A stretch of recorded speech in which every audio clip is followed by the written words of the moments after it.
Welcome to lecture of programming fundamentals. इस lecture में हम वेरिएबल्स को डिस्कस करेंगे कि प्रोग्रामिंग में वेरिएबल्स होते क्या हैं, हमें इनकी जरूरत क्या पड़ती है और हम इनको कैसे डिक्लेयर करते हैं, इनकी इनिशियलाइजेशन कैसे करवाई जाती है। और हम वेरिएबल के जो नेमिंग रूल्स हैं उनको भी डिस्कस करेंगे और हम एक एग्जाम्पल के साथ इसको अपनी आईडीई में भी इनिशियलाइज करवा के देखेंगे कि वेरिएबल को कैसे इनिशियलाइज करवाया जाता है। तो सबसे पहले हम देखते हैं वेरिएबल है क्या। Variables are the named memory location या containers for storing data values। जब हम कोई वेरिएबल को डिक्लेयर करते हैं तो हमारी मेमोरी लोकेशन में यानी हमारी जो रैम है वहां पे इस वेरिएबल के लिए एक स्पेस एलोकेट कर दी जाती है या एक कंटेनर बन जाता है। जिस तरह देखिए, अगर मैं इस तरह से करता हूं, ये हमारी रैम है, रैम में कंटेनर बन गया, इसका ऑब्वियसली कोई नाम होगा, जो भी इसका नेम होगा, फिर इसके अंदर क्या है कि कुछ वैल्यू आएगी, कोई डेटा स्टोर होगा। वो डेटा कौन सी टाइप्स का होता है वो भी हम डिस्कस करेंगे। तो अभी हमने वेरिएबल में ये याद रखना है कि हम एक मेमोरी लोकेशन जो है वो डिफाइन कर लेते हैं वेरिएबल से। एक हमारी रैम के अंदर एक लोकेशन डिफाइन हो जाती है और उसके अंदर हम फिर डेटा को स्टोर करते हैं। Variable is a value that can change, यानी जाहिर बात है कोई हम वेरिएबल को डिक्लेयर करेंगे, जब हम कह चुके हैं कि वो डेटा वैल्यू को स्टोर करती है तो उसके अंदर कोई वैल्यू आएगी और वो वैल्यू ऐसा नहीं कि इसके अंदर जो एक वैल्यू आ गई और फिर वो परमानेंटली उसमें रहेगी, हम उसको चेंज भी करवा सकते हैं, उसको अपडेट भी करवा सकते हैं। ये सब कुछ किस पे डिपेंड करता है? ऑन द कंडीशन और on the information pass to the program. और C++ में वेरिएबल्स की डिफरेंट टाइप्स हैं, ये टाइप्स क्या हैं हम इनको भी डिस्कस करेंगे। उसके बाद हम देख लेते हैं कि हम वेरिएबल को डिक्लेयर कैसे करते हैं, प्रोग्राम के अंदर वेरिएबल कैसे डिक्लेयर किया जाता है और कैसे उसको इनिशियलाइज करवाया जाता है। तो जब भी हमने किसी वेरिएबल की डिक्लेरेशन करनी होती है उसका रूल ये है कि सबसे पहले हम एक डेटा टाइप लिखते हैं और फिर वेरिएबल नेम। डेटा टाइप से क्या मुराद है? डेटा टाइप से मुराद ये कि देखें, हमने रैम में एक जब वेरिएबल था जिसमें डेटा स्टोर करवाना, एक मेमोरी लोकेशन बन गई, उसका जो भी नाम है, सपोज करें इसका नाम हमने रख लिया ABC।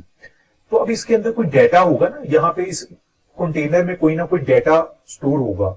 वो डेटा कौन सा होगा? क्या वो इंटीजर डेटा होगा? इंटीजर से मुराद जिस तरह 1 2 3 या -10 15 कोई भी इंटीजर वैल्यू, या वो डेटा हो सकता है फ्लोट की फॉर्म में हो यानी पॉइंट्स की फॉर्म में हो, 10.1 1.2 इस तरह का डेटा भी हो सकता है। वो डेटा करेक्टर की फॉर्म में भी हो सकता है यानी ABC भी स्टोर हो सकता है। वो डेटा स्ट्रिंग की फॉर्म में भी हो सकता है यानी हमारे पास कॉम्बिनेशन ऑफ करेक्टर्स की फॉर्म में भी हो सकता है। तो इस चीज को बोलते हैं डेटा टाइप्स। डेटा टाइप्स कौन कौन सी होती है हम अपने आने वाले लेक्चर में इसको भी डिटेल से डिस्कस करेंगे। तो अभी आपने जो चीज ज़हन में रखनी है वो ये है कि इसको डिक्लेयर कराने के लिए पहले हमें डेटा टाइप लिखनी पड़ती है, फिर उस वेरिएबल का नेम लिखना पड़ता है। किस तरह से? फॉर एग्जाम्पल आप ये देखें, यहां पर मैंने लिखा इंट आगे MSG। इसका क्या मतलब है? ये जो इंट है ये डेटा टाइप है कि हमारी ये जो हम वेरिएबल डिक्लेयर कर रहे हैं उसमें जो डेटा स्टोर होगा वो इंटीजर टाइप होगा और उस वेरिएबल का नाम क्या है? MSG, यानी मैंने उसका नाम MSG रख दिया। तो ये बेसिकली होता है, इसको हम कहते हैं कि हमने एक वेरिएबल को डिक्लेयर कर दिया। दूसरा फिर ये होता है कि हमने उस वेरिएबल को वैल्यू भी असाइन करनी होती है। उसका तरीका क्या है? जिस तरह मैंने लिख दिया MSG इक्वल टू 5, यानी ये जो वेरिएबल है इंटीजर टाइप, इसको मैंने 5 वैल्यू असाइन कर दी। तो एक तो हमारे पास ये भी है और आप देखें इसके एंड पे में सेमी कॉलन भी है। सेमी कॉलन का मतलब इसको टर्मिनेट भी करवाना होता है हमने स्टेटमेंट को। एक तो ये वे है और दूसरा हम ये कर सकते हैं, वेरिएबल को एक चीज होती है डिक्लेयर करना और इनिशियलाइज करना। इनिशियलाइजेशन से क्या मुराद? हम एक ही लाइन में जिस तरह यहां पे लिखा है इंट MSG इक्वल टू 5 और सेमी कॉलन, ये हमने इनिशियलाइज करवा दिया। यानी हमने अलहदा से नहीं, जिस तरह ऊपर देखा ना, अलहदा से हमने लिखा इंट MSG फिर MSG को एक वैल्यू असाइन की, तो हम उसको एक लाइन में इस तरह से भी कर सकते हैं, इंट MSG इक्वल टू 5 और फिर सेमी कॉलन। तो ये देखें, ये जो हमने सबसे ऊपर लिखा था ना इंट MSG, ये क्या था? डिक्लेरेशन। हमने डिक्लेयर करवाया और ये MSG इक्वल टू 5 ये असाइनमेंट थी कि वो जो MSG यानी हमने कहा था मेमोरी लोकेशन, इससे मुराद था कि इस तरह से एक मेमोरी लोकेशन है जिसका नाम रैम में एक मेमोरी लोकेशन है MSG है इक्वल टू 5 के इसके अंदर 5 वैल्यू पड़ी हुई है, इस लोकेशन पे 5 वैल्यू पड़ी हुई है। और उसका दूसरा तरीका जिसको हम इनिशियलाइजेशन कहते हैं, डिक्लेरेशन प्लस इनिशियलाइजेशन, वो ये है कि हम इंट MSG इक्वल टू 5 एक ही लाइन में इसको इनिशियलाइज करवा दें। तो अब ये तो हो गया कि किस तरह से डिक्लेयर करते हैं, उसका सिंटेक्स क्या होता है वो हमने देख लिया। अब दूसरी बात ये कि जो हमने वेरिएबल नेम रखा है, क्या हम कोई भी चीज ये वेरिएबल नेम रख सकते हैं? किसी भी तरह का वेरिएबल नेम रख सकते हैं? तो इसके लिए भी कुछ रूल्स हैं। उन रूल्स को देखते हैं, क्या रूल है, यानी हमने वेरिएबल नेम जो हमने देना होता है उसके लिए किन रूल्स का हमें ख्याल रखना पड़ेगा। तो ये कुछ नेमिंग का variable in C plus plus कुछ वेरिएबल नेमिंग के रूल है। जिस तरह नंबर 1 पे लिखा है, variable must not start with a digit. कोई भी वेरिएबल नेम किसी डिजिट से स्टार्ट नहीं होगा, यानी 0 से लेके 9 तक इस तरह के डिजिट नहीं आएंगे उसमें। अब variable can begin with alphabet और एन अंडरस्कोर। वो अंडरस्कोर और अल्फाबेट, मसलन ए हो गया, बी हो गया, किसी भी अल्फाबेट से उसको हम स्टार्ट कर सकते हैं। Variable in C and C plus plus are case sensitive, which mean that upper and lower case character are treated differently. तो इस चीज का भी हम ख्याल रखेंगे जब हम अपने प्रोग्राम्स में एग्जाम्पल देखा करेंगे, वेरिएबल डिक्लेयर करेंगे कि अपर और लोअर जो भी कैरेक्टर होंगे उनको ट्रीटेड डिफरेंटली किया जाएगा। Variable must not contain any special character और सिंबल। मसलन इस तरह का मैं कहता हूं @, आ गया, हैश साइन आ गया, तो इस तरह के स्पेशल सिंबल और कैरेक्टर्स वगैरह नहीं यूज किए जाएंगे वेरिएबल नेम में। White spaces are not allowed. White spaces का मतलब कि आप इस तरह नहीं कर सकते, आप एक वेरिएबल को डिक्लेयर करवा रहे हैं, आप कह रहे हैं उसका नाम मैंने रख दिया A स्पेस B, इस तरह नहीं होगा। A B तो नाम रख सकते हैं, A स्पेस B नाम नहीं होगा उसका। Variable should be of the same name in the same scope, यानी should not be of the same name in same scope. इसका क्या मतलब, अगर आपने एक नाम का एक वेरिएबल डिक्लेयर कर दिया तो उस नाम का आप दोबारा वेरिएबल डिक्लेयर नहीं कर सकते। Name can not be a keyword, जिस तरह मैंने पहले जिक्र किया, कीवर्ड नहीं होना चाहिए। मल्टीपल कीवर्ड्स हैं हमारे पास, जिस तरह फॉर एग्जांपल मैं कहता हूं इंट एक कीवर्ड है, तो हम वेरिएबल का नेम इंट नहीं रख सकते। इफ एक कीवर्ड है, हम इफ नेम नहीं रख सकते हैं। तो इस तरह के मल्टीपल कीवर्ड्स हैं, जैसा कि मैंने कहा उनको डिस्कस करेंगे अपने आने वाले लेक्चर्स में। Name of the variable should be unique, unique होना चाहिए, यानी ऐसा ना हो कि वो कहीं और भी यूज हो रहा है।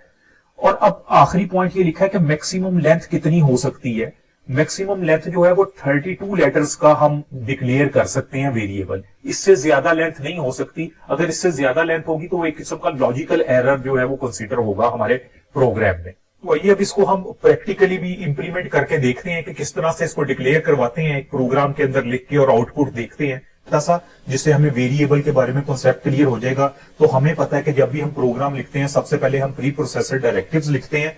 तो हम प्री प्रोसेसर डायरेक्टिव लिख लेते हैं यहां पे, include angle bracket IO string. उसके बाद हमें पता है हम लिखते हैं using name space std, semicolon और फिर मेन।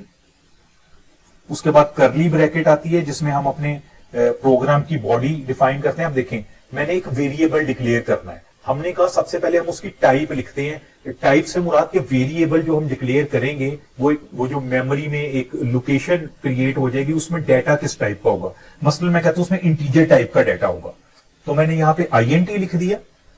अब उसका कोई भी हमने नाम लिखना है, तो मैं यहां पे उसका नाम फॉर एग्जांपल जिस तरह हमने अभी पढ़ा, तो उसका नाम है MSG लिख देता हूं, और ये सेमीकोलन। इसका मतलब है ये मैंने एक डिक्लेयर कर दिया, एक जो वेरिएबल है। अब मुझे कुछ बताना भी पड़ेगा कि जो MSG है इसमें इंटीजर टाइप वैल्यू तो है, वो वैल्यू क्या है। तो मैं कैसे लिखूंगा, MSG इक्वल टू 4, कि मैंने इसमें 4 वैल्यू जो है वो रख दी। अब अगर मैं इसको डिस्प्ले करवाना चाहूं, यानी आउटपुट में देखना चाहूं, तो मैं क्या लिखूंगा, Cout stream insertion operator quotation mark, बल्कि कोटेशन मार्क्स नहीं लिखूंगा। कोटेशन मार्क का मतलब जो चीज उसमें होगी वो एज इट इज प्रिंट हो जाएगी। तो मैं क्या करवाना चाह रहा हूं, MSG, कि MSG में जो वैल्यू है इंटीजर टाइप में वो डिस्प्ले करवाना चाह रहा हूं। तो अब आप देखिए, मैं इसको यहां पे कंपाइल करता हूं, मेरे पास यहां पे रिजल्ट में 4 शो होगी, वैल्यू 4 शो हो रही है कि मेरे पास 4 था। दूसरा जो हमने वे कहा था इसको डिक्लेयर करने का, वो ये था कि हमने कहा था कि इसको हम इनिशियलाइज एक ही लाइन में करवा देंगे, जिस तरह लिखा है इंट MSG इक्वल टू 4, इस तरह लिख दिया। अब हमें इस वाली स्टेटमेंट की जरूरत नहीं होगी। अब हम इसको देखते हैं कि क्या वही हमारे पास रिजल्ट आता है। तो आप देखें, फिर हमारे पास वही 4 आंसर आ गया। तो बेसिकली इस वाली एग्जांपल का मकसद ये था, हम ये देखना चाह रहे थे हम वेरिएबल को डिक्लेयर कैसे करवाते हैं और उसको इनिशियलाइज कैसे करवाते हैं, यानी उसको वैल्यू कैसे असाइन करते हैं। Thank you.